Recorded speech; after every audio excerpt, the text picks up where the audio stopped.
Topic Notes 2.2 Marine Geology. This is a picture of the caldera of a volcano called Haleakala on the island of Maui in Hawaii. I got the chance to go up here at sunrise one morning, which was really epic. But here in this image, you can actually see the little cinder cones inside the caldera itself. Now, of course, volcanoes are pretty dynamic places sometimes, and this is technically active. However, it's in the middle of the Pacific Ocean, right? Why is there a volcano there?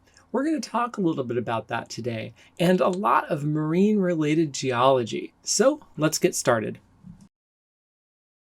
So our main idea today is that the theory of plate tectonics can help explain a number of marine geologic features and phenomena, and we're going to go through those in this note set.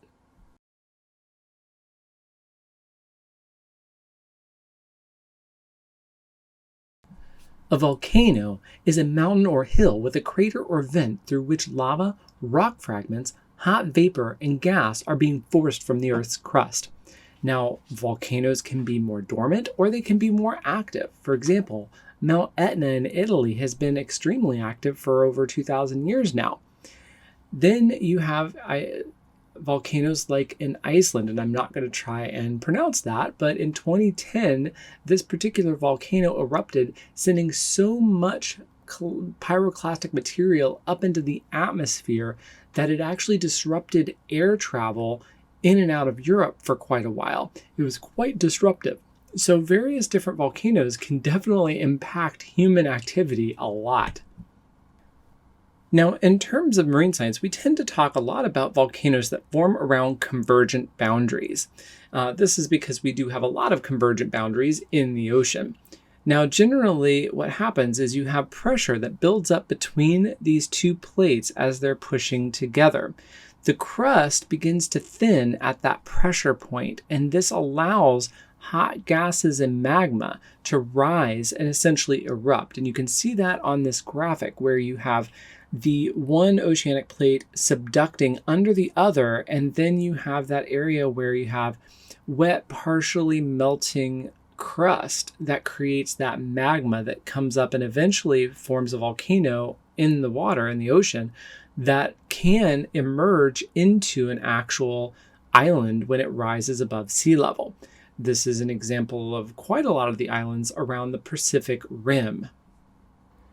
There are so many volcanoes around the Pacific Rim that we give it a specific name called the Ring of Fire. And it is based around a lot of these convergent boundaries that can be found. And if you look at the diagram on the right, the map, you'll see how many of the plate boundaries around the Pacific are convergent boundaries. Now, these volcanoes can be found at these divergent boundaries as well as at Midocean ridges and also at hotspots, which is actually what Hawaii is. So let's talk just briefly about Hawaii. It's an interesting thing because there are several spots around the globe where we call them hotspots, which essentially means a very heated plume of magma kind of comes up from the lower portions of the mantle towards the upper portions of the mantle where the lithospheric plates are, and they form volcanoes. And it's kind of interesting because we don't fully understand why it happens, and we don't fully understand how long it happens or what the mechanisms are involved. But what we do know is what it produces, and Hawaii is a classic example of a hotspot volcano. It is nowhere near a plate boundary. Not to mention, as the Pacific plate moves, and you can see in this diagram to the top right, the movement of the plate in this particular diagram is going towards the left, and the plume is actually more stationary. So what this means is as the plate moves, new volcanoes form, and the islands that are formed eventually move off of the hotspot, and they start to become cut off from the vents, and they become dormant and inactive completely eventually. So if you look, the big island of Hawaii with Mauna Loa, Kilauea, these are the active volcanoes right now. Maui was formed around 1.3 million years ago. Oahu 3.4 million years ago, Kauai between 5.6 and 4.9 million years ago. And there are other islands past that that are no longer islands. They literally have eroded away and now they are under the sea. So that's a classic example. There's other examples, of course, being Yellowstone National Park and also the Galapagos. But of course, here's some pictures of Hawaii itself. The Nepali coastline is that bottom right, and that is a older volcano in Kauai, about 5.6 to 4.9 million years ago. It's kind of dormant and inactive, but it's got a lot of lush vegetation in it. And of course, Oahu, which is usually the island people fly into when they visit, this is a picture of Waikiki with Diamond Head volcano in the background. Now let's shift our focus to earthquakes. As two plates move past each other, they kind of get stuck, and pressure builds up between them. And then there's a sudden slippage, with one plate releasing stored potential energy in a sudden burst. Seismic waves move through the lithosphere, creating that earthquake. Now, of course, earthquakes can be incredibly devastating, and we've had quite a few very devastating earthquakes throughout history all over the world. An example of this is in Haiti in 2010, where a 7.0 earthquake struck, and this essentially affected over 3 million people, with 250,000 that lost their lives during the incident. And this is where we as a community can kind of come together and try and support those in need, but also as a scientific community, try and learn more about earthquakes so we can better predict them and we can better help people be prepared and, of course, survive them afterwards. Now, another devastating phenomena is a tsunami. This is where you have a long wavelength, high energy wave that's created by seismic activity, oftentimes a convergent boundary. And this happens when stored energy is released to the seabed. This happens, again, when you have maybe a subducting plate, as you see on the top right graph. And as that plate is subducting, it sort of builds up that pressure and there's a slippage and that energy is released and that displaces a large volume of water, essentially lifts it up. And that water then moves to either directions, to all directions away from that point. Now, when you're talking about deeper oceans, that water can kind of move that energy somewhat unnoticed. But as soon as it hits a shallow water area, you'll notice that the larger wavelengths get condensed in that bottom graphic and they become narrower, shorter wavelengths, but that energy and that water has to go somewhere, so it goes up. And that's what creates these very large waves that then start coming inshore. Now, we think of things as waves, that waves lap against the shore, but this is like a wall of water that essentially keeps pushing in continuously. And then eventually we'll start to suck back out, and then another one will push it even farther in, and it keeps going. And that's why it's so devastating. One of the worst tsunami disasters to occur happened in 2004 in the Indian Ocean. This is where a 9.1 earthquake struck off the coast of the Indonesian island of Sumatra. And over the next 7 hours, a tsunami raged across the Indian Ocean. It essentially, actually, if you look at the data, went around the world. But in terms of the most impacted countries, the wave built up to a height of about 30 feet. And again, that just plowed in to the shoreline. And you can see some of the pictures in the center column there on the slide of the wave coming in. Now what happens is the water essentially gets sucked off the beach and all of a sudden it becomes dry and people started walking out onto the dry seabed just out of curiosity, not knowing that that was a precursor to the wave coming in.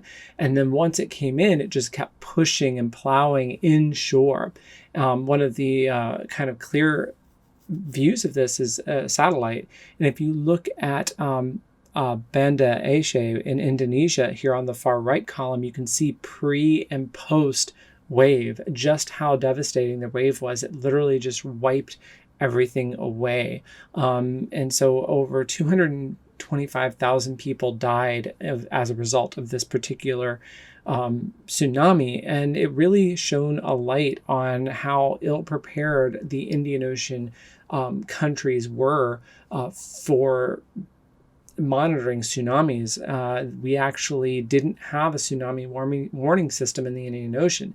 Now we do in the Pacific. We have for a long time, and in fact, it was actually earthquake sensors that registered things in the Pacific that actually picked it up, and scientists started to realize, hey, something's happening. But by the time they did, it had already started hitting some of these countries. So since then, there's been a lot of effort in the scientific community to try and put a lot more science and tech into the Indian Ocean to be able to monitor earthquakes and, more importantly, have a more efficient warning system for people so that once an earthquake hits, low-lying areas that are threatened, can be evacuated almost immediately. So we're still working on it. It's a work in progress, but it's something we are cognizant of and really trying to work towards. We've already talked about Midocean ridges quite a few times, but let's just go over it again. A Midocean ridge is formed at a divergent boundary when material rising from the mantle pushes up the oceanic crust, forming mountain ranges. Now, this often forms what we call a central rift valley, which occurs at the center of the ridge where the plates are pulling apart and new molten material is coming out. Now, this graphic shows you just the extent of the Mid-Atlantic Ridge, which is just gigantic. It's like 10,000 miles long, I believe. It's crazy big, and it's completely covered in the ocean. So many people didn't even know it existed. Now, if we step back a little bit in history, the plate tectonics revolution that culminated in the late 1960s essentially changed the way we understand how Earth processes work. And it launched new ways of thinking about Earth's history and made scientists start to think, could there actually be hot springs on the seafloor? And so the search was on, and scientists were out there looking for it. And in 1977, they actually found it. It was an expedition through Woods Hole Oceanographic Institute with a number of scientists, including Robert Ballard, and they were exploring the Galapagos Rift along the Midocean Ridge in the eastern Pacific. And they were looking there because they had noticed some temperature spikes in the bathymetry and the data. And of course, lo and behold, they found the first, documented at least, hydrothermal vent using the submersible Alvin, which you can see here on these images. As a side note, the submersible Alvin is rather famous in marine science in general. It also brought the first people down to the wreck of the Titanic. Now, when you're going very deep like this, we're talking 2,000 meters, which is roughly around 6,000 or more, 6,500 or so feet, there's not a really expectation that you're going to see a lot of living things. This is way out of the photic zone. There's not a lot of food down there except for what dead food falls from the surface. So they didn't even have a biologist on board. But like all discoveries, it came with a bit of a surprise. And that was the fact that there was life living and thriving around these deep sea vents. So now let's go ahead and define it. A hydrothermal vent is an area where cold ocean water that has seeped into the Earth's crust is superheated by underlying magma and forced through vents in the ocean floor. Now let's look at this in a little bit more graphical way. Now as this cold water, it's going to seep in through the cracks, and you can see the cracks in the diagram over on the left. And as that seawater seeps in, it gets closer and closer to that magma chamber. Remember, it doesn't enter the magma. It is not magma itself. It's just going to get really, really hot, like superheated water. And at that point, the water, that hot water, is going to dissolve minerals in the rock, such as iron, copper, zinc, sulfides, things like that. Now from there, that superheated water, which is much less dense, right? Because essentially you warm that water up, it becomes less dense, is going to escape through fissures in the rock, meeting that freezing ocean water. Now that superheated water can often be upwards of 350 degrees Celsius. So that's pretty hot. And as it hits that really cold water, those minerals are going to precipitate out of solution, essentially, forming hard minerals, and that's going to form a chimney, which starts to build over time. That's why you get these big columns that start to go.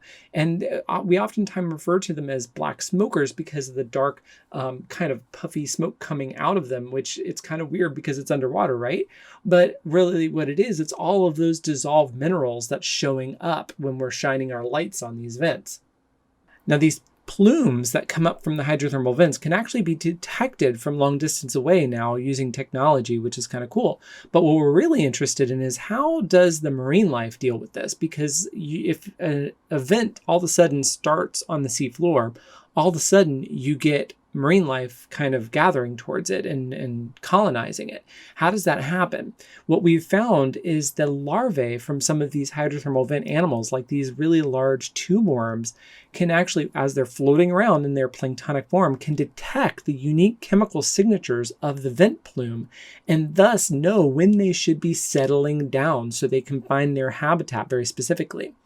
Now, we can classify vents as either black smokers or white smokers depending on the mineral composition that's coming out, which is kind of interesting. And of course, we generally find them along mid-ocean ridges, although we have found them in a few other geologically active areas as well. Now let's turn our attention to something that takes up about 50% of Earth's surface, which is the Abyssal Plain. The Abyssal Plain is a flat, sandy region of the ocean floor found between trenches and the continental rise. So it's sort of that big flat spot in between all the cool stuff that we talk about, right? And it can be found anywhere between 3,000 to 6,000 meters deep. And again, like I mentioned before, 50% of Earth's surface is kind of Abyssal Plain. It can be found along transform boundaries or in these wide expanses between various boundaries. And to be honest with you, it's mostly just this powdery white looking ooze everywhere. And the marine life that's there, which isn't much, tend to be things like sea cucumbers, which eat up all the what we call detritus, dead organic matter that falls from surface waters and hits the bottom. But of course, there's some other cool, interesting animals that pop in there from time to time, like this weird cnidarian in that center picture. But a lot of it's just plain old white powdery plains in zero light deep water. In terms of formation, they're formed when that uneven rocky surface of the seabed is covered with sand and decomposing organic matter. And of course, they gently rise towards the mid-ocean ridges. Now we're going to wrap up with some definitionals and a few specifics, but the continental margin is the submerged areas next to a continent, which includes the continental shelf, that shallow part, and then the continental slope, which goes down gently, and then the rise, which is essentially that little bottom area, that then eases into what we call the abyssal plain. And so these are just diagrammatic things just to keep in your head as we talk about these areas throughout the year. Now, in terms of continents, we can have either active or passive margins. Now, an active margin is a continent that's bordered by an active plate boundary, generally a convergent or a transform boundary. An example of this is the west coast of South America. The South American plate is colliding with the Nazca plate there, forming a trench, and of course, volcanoes and earthquakes, of course, things like that. Now, a passive margin are continents that are not near active plate boundaries. For example, we're in a passive margin here in Florida. The east coast of South America is also in a passive margin. It's very inactive. And they are characterized by flat coastal plains, wide continental shelves, and a gradual slope down into the abyssal plain. All right, we're back to our main idea slide here, and that is that the theory of plate tectonics can help explain a number of marine geological features and phenomena, and that's what we've looked at today. So I hope you got some interesting information and stories out of this, and of course, until next time, keep learning.